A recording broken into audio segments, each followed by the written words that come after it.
Hi, this is the second in the series of DeRose Resilience Skills short webinars. Today we're going to be talking about anxiety and how to manage it. So, introductions. My name is Sabrina Aries. I am the founder of DeRose Development Consultancy, and part of the business is DeRose Resilience, where we provide a variety of resilience, mental health and wellbeing courses and activities and training sessions for people who are interested. And that includes a bunch of videos that we're putting onto YouTube, which just give some practical skills and help around how people can manage their mental health and their general wellbeing. So the events that we're providing, the resilience skills events, are all free. We'll be delivering one every month on the second Wednesday of each month. It's all about practical skills and creating a safe space where people can talk and contact us if they need extra information. So our events are based around a general principle that resilience is the capacity to recover quickly from difficulties and challenges. Personal resilience is built on several factors: our environment, our experiences, ways we think, and our view of the world. And actually also how we view our place in the world is quite a big part of how we build our resilience skills. So today's resilience skill is all about anxiety, and I've titled the presentation "Stop Avoiding Anxiety," because the way our brains work is that we can rewire our brains, and we want to reduce the anxiety responses and build the resilience through the cognitive behaviour approaches and techniques, which I'm going to share with you now. So to stop avoiding anxiety, we need to understand about how our brains work. So our feelings and our thoughts and our behaviours are all informed by our experiences and how we process those experiences. Most of us will be aware that anxiety is a natural protective reaction that our brain has to any perceived dangers. So, you know, if there was an earthquake and the building was falling down on you, your brain would tell you, oh, you're in danger, you need to get out, you need to escape, you need to be somewhere else. In the same way that back, in earlier times of human history, we might have been chased by a predator animal, which, doesn't really happen in the UK, but your senses would tell you there's danger, you need to move, you need to get out, and it would kick in your fight or flight. And that's part of what our anxiety, part of our brain that deals with anxiety was evolved to do. Obviously, we don't really use it for those kinds of things anymore. It's very rare that in modern day society, particularly in the UK, that we're ever in any kind of real physical dangerous situation. Just in our day-to-day lives, crossing the road is probably the most dangerous thing that any of us do. I'm sure there's loads of examples where you can prove that that's not necessarily the case for you, but definitely for me, I think crossing the road is probably the most dangerous activity I take part in. So that part of our brain is probably underutilized compared to how it would have been a few thousand plus years ago. So the cognitive behaviour cycle is also could be called the anxiety cycle, and it explains how our feelings and our thoughts impact our behaviours, and it's a cycle that goes all the way around and feeds back into each other. So when we talk about anxiety is fear, in a sense. The emotional input at the bottom of, is fear. So a situation, for me, I'm terrified of spiders. I'm trying really hard to kind of overcome it. So I see a spider, it makes me feel jumpy, and I feel scared. That's the feeling. I feel scared. So fear. Then your brain, the thought behind it is, this spider is making me feel I'm in danger. This spider could hurt me. I need to do something. So what's then the behavior? The behavior is about avoidance. Get out, get away from the spider. Then the spider can't hurt me because I put distance between us. And it doesn't matter what the anxiety is. It hasn't got to be anything as, I suppose being scared of spiders when they're so small is quite silly, but it could be any kind of anxiety, whatever the thing is that triggers your feeling of fear and anxiousness And if in your brain it's saying, I'm in danger, I need to be away from this thing. So the behavior becomes get away from it, avoid it. And that avoidance behavior is where anxiety becomes something that is dysfunctional, where it's no longer about our safety and our well-being and that part of our brain that protects us from potential physical injuries or death even, where that part of our brain is overworking and it's making things that aren't any danger to us feel like they're dangerous, and we behave in a way which becomes dysfunctional in our day-to-day lives. So, you know, you might start avoiding, I don't know, anywhere there's spiders, the whole, you know, Harry Potter books, because there's that great big spider in the Harry Potter book. That would be dysfunctional of me. It wouldn't really, you know, change my life too much. But where we talk about anxieties being triggered by everyday things, we end up limiting our lives to avoid the thing that triggers the anxiety. So our world gets smaller and smaller. Oh, I can't go there because the thing that makes me feel anxious could be there. And I can't go on the bus, or I can't drive my car because I have to drive past this certain thing, or I can't do this. And our world gets smaller and smaller and smaller and smaller because we're avoiding all these potential triggers. We don't know if they're definitely going to trigger us, or if the thing that's going to trigger us is even going to be at, you know, the park or whatever. But in a bid to try and avoid the anxiousness, we avoid any situation where the anxiousness might be triggered. So our world becomes, you know, reduced, especially when we talk about social anxiety and how, well, I'm not going to go out, or I'm not going to, you know, I'm just going to stay at home, and those things. Our world becomes smaller, and it's quite unhealthy in the long run. So in terms of stopping avoiding anxiety, it's important to know that our brains are quite plastic. So the term's actually neuroplasticity, which means that our brains can relearn and be rewired. So when we have new experiences or do something a bit different, our brain can rewire and relearn the habits and the thought processes. So in terms of anxiety, when we repeatedly avoid the things which trigger our anxiety, we train our brain that that's how we keep safe. By avoiding this thing, I was safe, I survived, so I'm going to keep avoiding the thing, because that's the behavior that is then rewarded in the way that our brains operate. Oh, we survived that thing, so that's good. So we're going to keep avoiding it, and then we keep surviving it. The fact that you probably would survive if you didn't avoid it is not considered in that process. So for neuroplasticity on positive cycle, so switching the cycle from a negative spiral into a positive spiral, you can be in control by learning to accept, to live with, and experience those fears just a little bit. So we can manage the feelings of anxiety, and we can accept that anxiety is actually part of life. Like I said, it's part of our brain, it's natural, it's there to protect us, and it helps us be a bit more aware and heighten our senses and our responses a little bit when we're in those situations that we need to. The more you allow yourself to experience the unnecessary, the anxiety that's built out of dysfunctional thoughts and unhealthy thoughts, the less scary it's going to become, because you'll be able to recognize that actually, if I spend 5 minutes allowing myself to feel the anxiousness, I'll be able to see that it's not actually life-threatening. I'm actually in control. The anxiety is not in control. I am. And it will allow you to make better decisions about opening your world back up a little bit. So I'm going to give you a really simple, it's 8 steps, which doesn't sound very simple. But it's 8 little steps that help towards developing the skills to move you towards resilience and away from anxiety behaviours. So the first one is about language. And I talk about language quite a lot in a lot of these videos moving forward, because how we speak, particularly how we speak about ourselves in our heads, is very, very powerful. The words we use create our reality.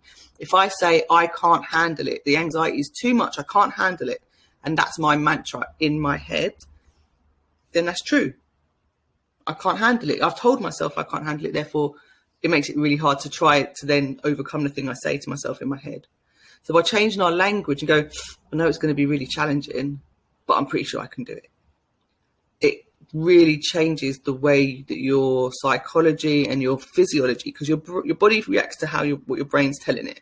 Your brain is the computer that's in charge. That's the bit that's dealing with, how you feel. You can think your way out of a lot of situations. And when you think that, or you understand that anxiety is happening in your head, what else you put in your head, I'm not saying you can take the anxiety away just like that, but by putting things that counteract it, you can switch the balance more in your favor so that you're in control.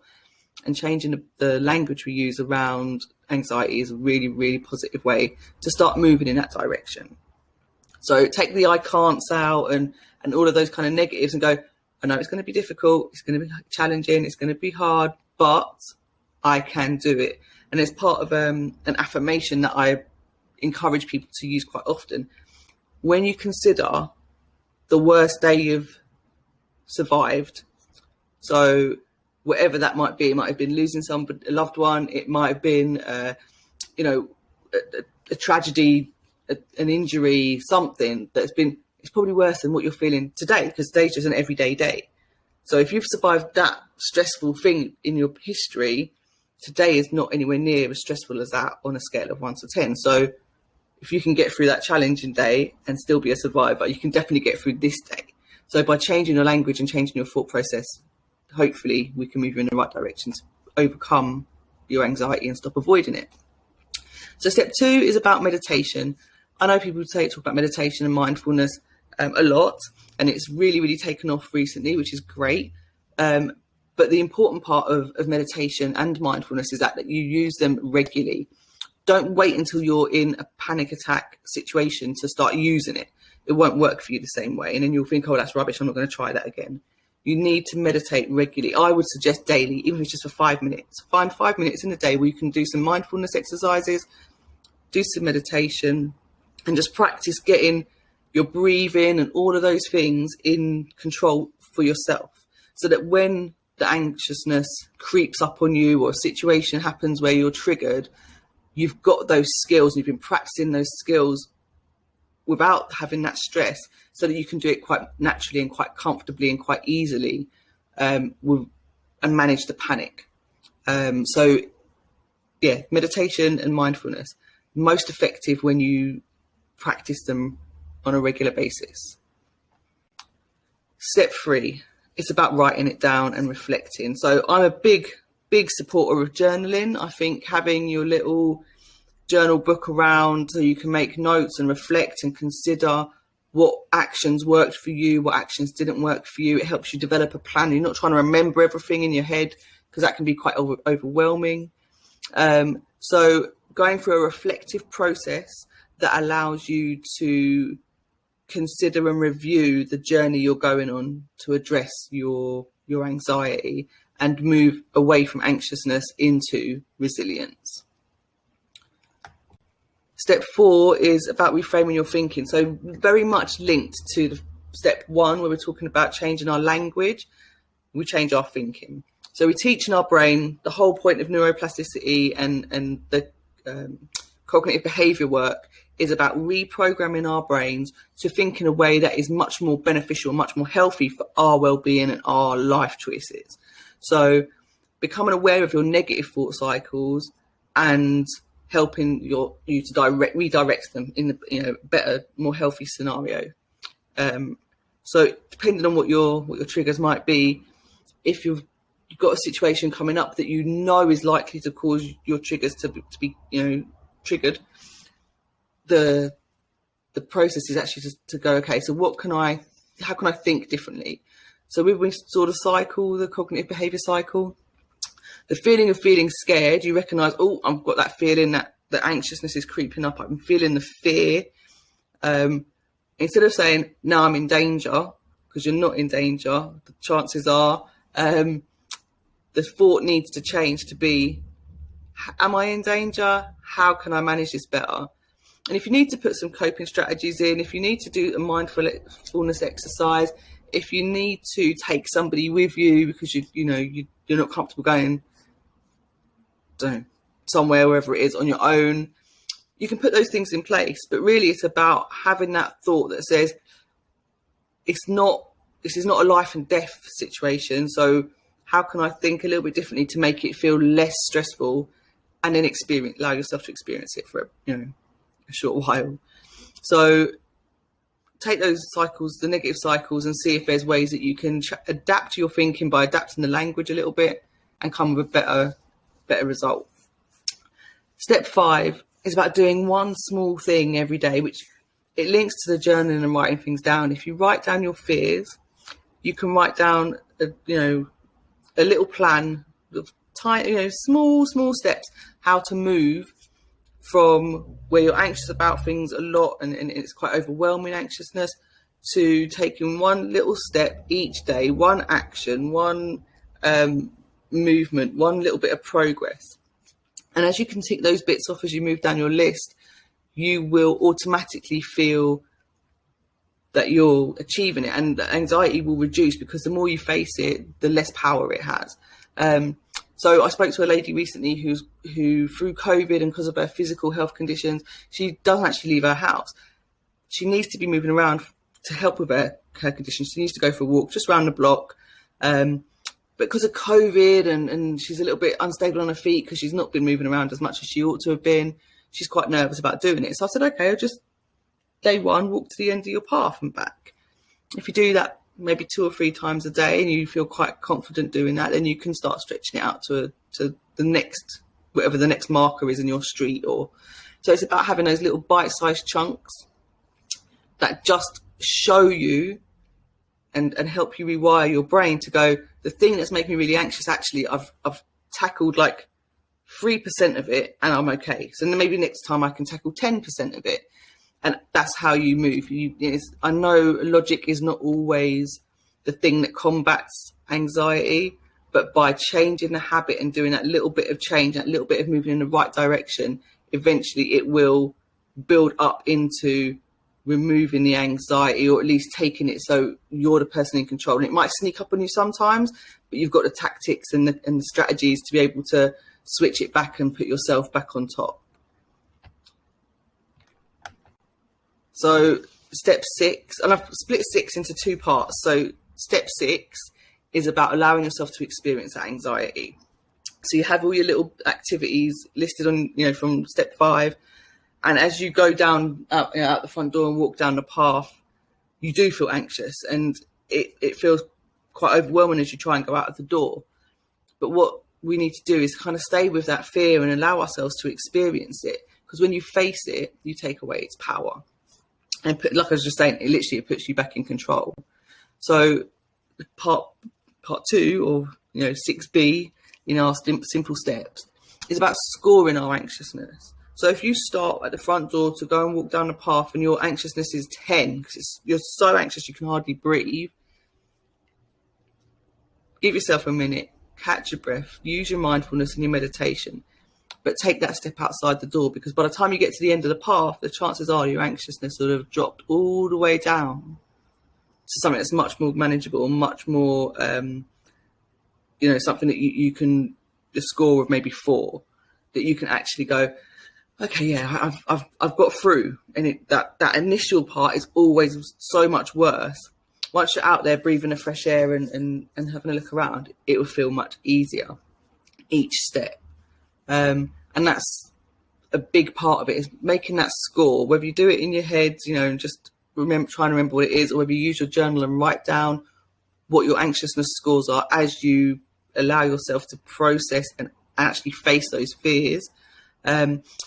What you should find is, over a period of time, your starting score is lower and your end score, or your midway score, or whichever way you would like to do it, is also much lower, and it happens much more quickly. So instead of it taking 5 minutes to go from high score to a middle kind of 5 or 4 or whatever kind of score in your anxiety, it should happen in a much shorter space of time. By doing these little activities, you're rewiring your brain away from the avoidance behavior and into the, actually, I can handle this kind of behavior. It's a challenge, but I've got it. And by rewarding yourself as you do it, it will make a huge difference to moving away from the negative behavior cycle. So step 7 is about finding support. Not everybody needs professional support with their anxiety, but some people, especially if it's gone to a point where extremely dysfunctional in terms of their ability to, just live a normal everyday life and go out of the house and go to work or school or college or whatever, and engage with your family and friends. If that is an overwhelming challenge, you need to go and speak to professionals. Usually I advise to go and speak to a GP. I know there's big waiting lists. You can also visit places like Mind's website, and there's a whole range of online resources. If you are feeling that you're in need for some kind of immediate resource or interaction, please do reach out to us. I can put you in touch with people, and I can give you some links and support. I am a mental health first aider, so I can kind of point you in the right direction if I can't, if you're in that kind of situation right now. But yeah, talking to your GP and looking for professional help is a really important thing to do if you're finding your life is not functioning due to your overwhelming anxiety. But there's also massive impact to be made from talking to the people around you. Your friends and family, those close to you, the people you see every day, it can really help to talk to them about your anxiety and your experience, and also to give them hints and tips on ways they can help you to manage and cope with your anxiety. So sometimes it might be you need to, I'm having a really rough day, I need that little bit of extra space. Other times it might be, actually, I could really do with your support to help me push myself that little bit further than I usually would, because with that person there, you feel a little bit stronger, and that little bit of moral support can really get you through the bigger challenges around facing our fears in terms of managing our anxiety. So yeah, getting support, really important. And then the final simple step is about being kind to yourself. Where we talk about neuroplasticity, we talk about how we wire our brains and rewiring them for more beneficial and healthy responses. There's lots of old phrases around, you catch more flies with honey and all of that stuff. And it's absolutely true. By being more compassionate towards yourself as you progress through this challenging journey of, reducing your negative anxiety responses and, not avoiding the anxiety anymore, being kind to yourself during that process will have a lot more of a positive psychological impact on you than if you punish yourself at the moments that you struggled or failed or gave up or didn't follow through, or, gave yourself a couple of days off from following through on your doing a little task every day. I'm going to have a couple of days off from doing those tasks because I'm exhausted. That's okay. Don't punish yourself for those things. Congratulate yourself for what you have achieved. Congratulate yourself for still trying. You haven't given up. You've taken a little bit of a break. We're all allowed a little holiday, even if it's just from managing our mental health. Down days, duvet days, they are part of the process. So don't beat yourself up. Don't give yourself a hard time. Be compassionate, be considerate. And I always think in terms of how we treat ourselves, especially in terms of our mental health and our psychology and our well-being in that kind of arena, the words we use for ourselves in our heads, the way we talk to ourselves, our inner monologue, should really reflect how we would talk to somebody who we love and revere and are in awe of all the time. Would I speak to my daughter or my mum or my partner in the way that I speak to myself in my own head? And if the answer is no, I wouldn't speak to them like that. I'd be much more encouraging, much more loving, and much more supportive and compassionate. Then you need to review how you speak to yourself in your head, because you should talk to yourself as though you are somebody that you love and care about and want to, encourage and support and see the best outcomes for. If you're not talking to yourself like that in your head, you need to come and watch one of my next videos, which is about our relationship with ourselves. So yeah, that's the 8 simple steps. It doesn't sound simple. It's taken me 25 minutes to talk it through, but they are quite simple. So number 1, positive language. Again, you don't need a qualification in this stuff. Use kind words. If you were talking to somebody else, what words would you use? Meditation.